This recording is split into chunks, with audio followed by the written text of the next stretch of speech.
What up, y'all? This is Antonio coming back at you guys one more time. Today I got a pretty cool project I'd like to show you guys. I can't wait for you guys to check it out. Now, I've always been a huge fan of technology, hence this wonderful CNC machine, but today I'm hanging out with Meta AI. I do believe Meta AI has something to tell you guys, so Meta AI, go ahead and take it away. I'm Meta AI, an assistant that can be used in a variety of ways, from helping you plan a vacation to creating art. No, not What can I help you with? that. Something. What else did you want to say? Remember? Hello there, and welcome to Antonio's new YouTube video. My name is Meta AI, and today Antonio has a very fun wood project for you guys to check out. Introducing the Pumpkin Catch-All Tray, made with the Onefinity Elite Foreman CNC machine. Hope you enjoy the video, and don't forget to subscribe. Well, you heard Meta AI. Let's get to the project. And this, ladies and gentlemen, is my brand new Onefinity Elite Foreman. And with this wonderful machine, we're going to be making a catch-all tray. In light of the holidays, I took the liberty of designing a pumpkin on the computer, and this is what I came up with. But we're not going to be doing the computer tutorial today. I'm just going to be showing you guys the creation process behind the pumpkin. So, I have a wonderful piece of walnut here. I'm going to put it on the spill board. I also created this spill board a few days ago for the brand new CNC. We're going to start off by getting our 3/4 inch dowels. We're going to stick them in these holes here. Whoops. Let me show you how this sucker works. All these tolerances are pretty tight.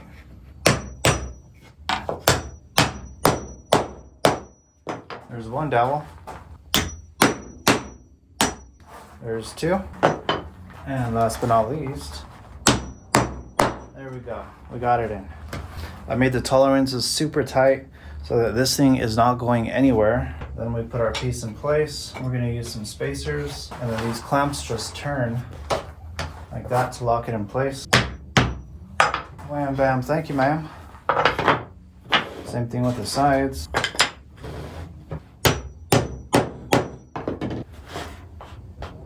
Alright, once the clamps here are locked in place, this, our workpiece, is going nowhere. Check that out. Now, if you see any motion, that's because the table itself is a little bit wobbly, not a ton. For the next step, we're going to bring our spindle forward. Whoops, that's down. And we're going to do a bit change. We're going to start off with this little round bit right here. This is a Diablo, or a Frood, since Frood does own Diablo. We're going to use this to carve out the majority of our material, because we are making a catch-all tray, which is a kind of a bowl that you can use to put various objects or food inside. All right, so we're going to take out our spiral for now, put in our round over. And I always like to measure it just to make sure that our bit is sticking out far enough to cut at the depth that we want to cut at. Next step, we're going to zero out the tool, and we're ready to start cutting. We're going to have some inner designs. There's going to be 3 parts to this. These are the inside designs, and the bowl itself, which is what we're starting out with. That's what we're going to carve out now. So let's get to it. I like to put a piece of wood here, and that helps keep the sawdust from coming over, and that way it's much easier to vacuum all up on top. Once I'm ready, on our screen here, all I have to do is hit this green button right here. So let's do it. One more time. And it starts right up.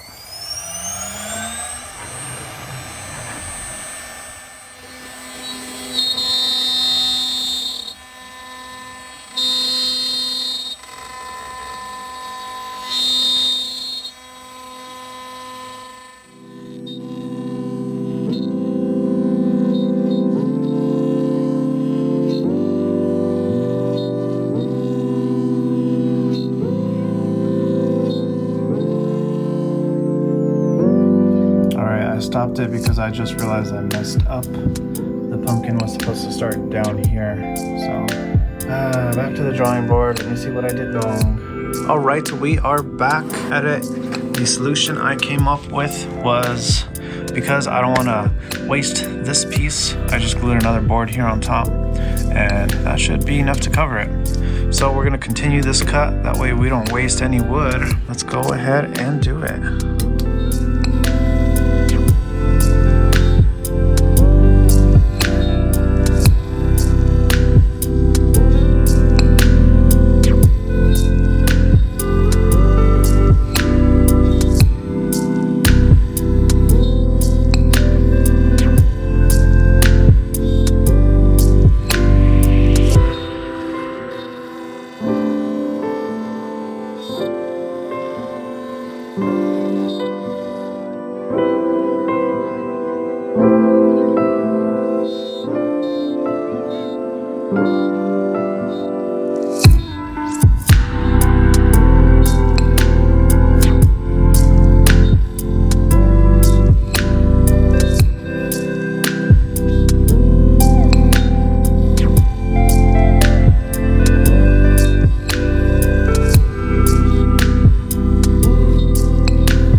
Let's get a close-up. Look how deep that is. There's my hand for comparison. And the finish at the bottom actually feels really smooth. I mean, you could see ridges, but you can barely feel them.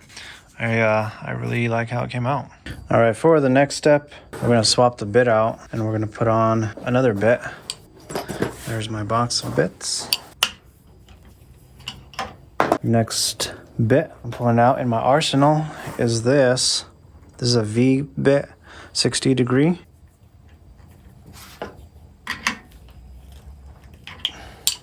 Alrighty, there she is, looking clean and wonderful.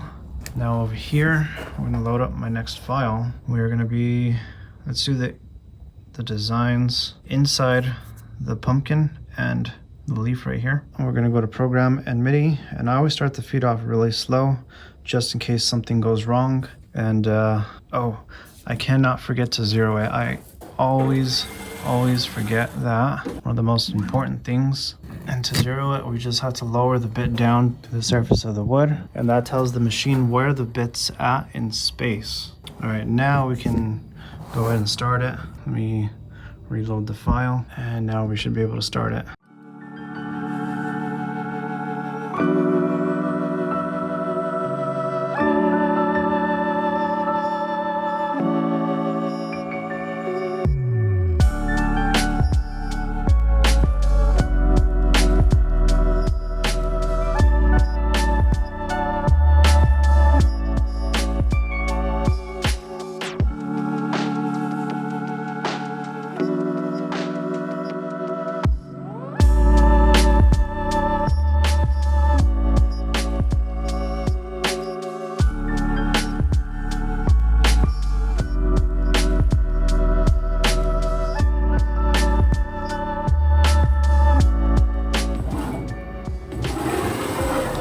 Alright, I'm gonna have to do a little bit of work in there with the Dremel, but it does look pretty good.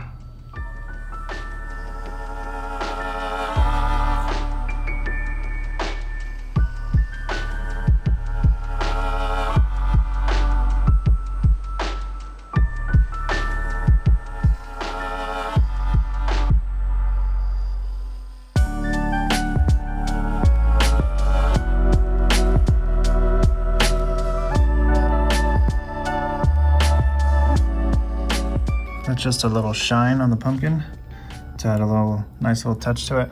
Here I have my Astra HP coated 1-inch down cut spiral. These bits are very beautiful looking. I've always liked how they look, and they seem to perform very well as well.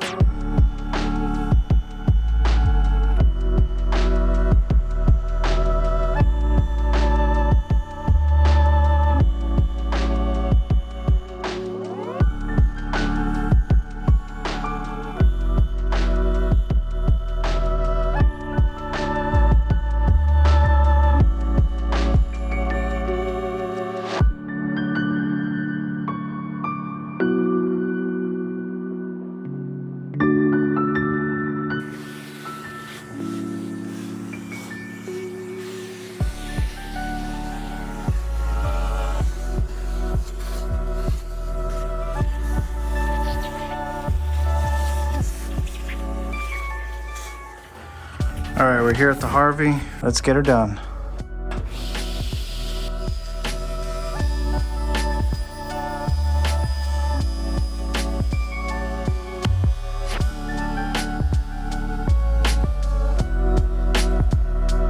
All right, I think it started pinching on me.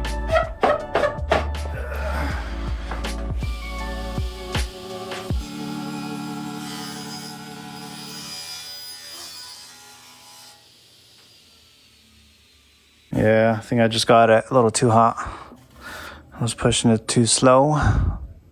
Check that out. All right, we got one last step before, well, a few more steps actually, but it's almost there.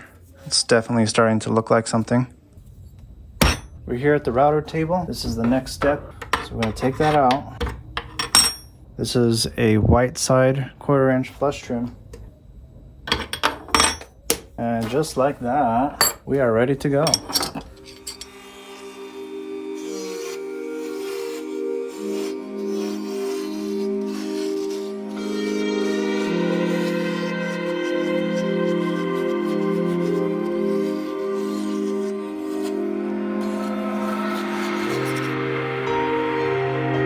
Perfect.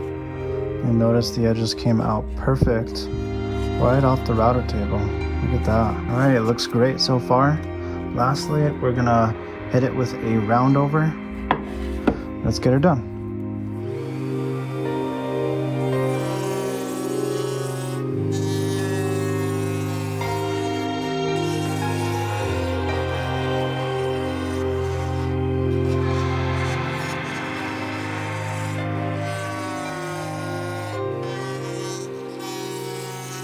What do you guys think?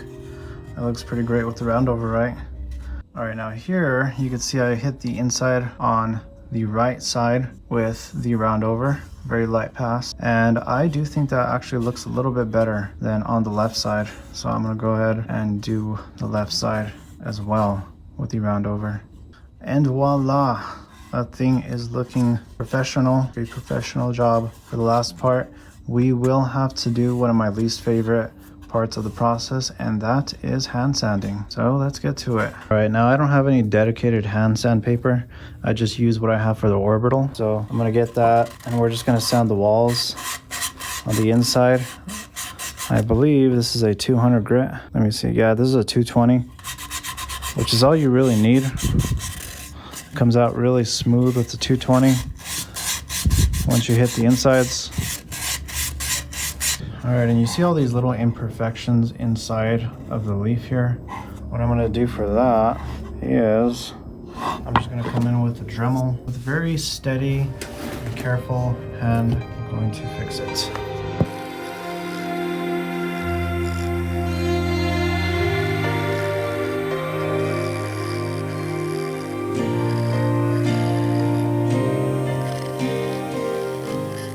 All right, for the very last step, leaf's looking much better. We have some cutting board oil here. This is a food safe finish. I always use a glove when applying this stuff. As you can see, I have some other trays here that I had already done. We're just going to apply that oil inside the entire tray. And I use a glove just to keep my hand from getting oily. Look at that nice, dark, rich color already coming out. That looks incredible. Here's the back side. I'm gonna set it down on this other tray. That way the air can circulate on the back of it as well. And we're gonna let that dry out. And there you guys have it. This is what the final dried product looks like. I think it came out super awesome. And I really hope you guys enjoyed it. But don't you go away just yet. I'm gonna put some pictures up on the screen for you guys to check out.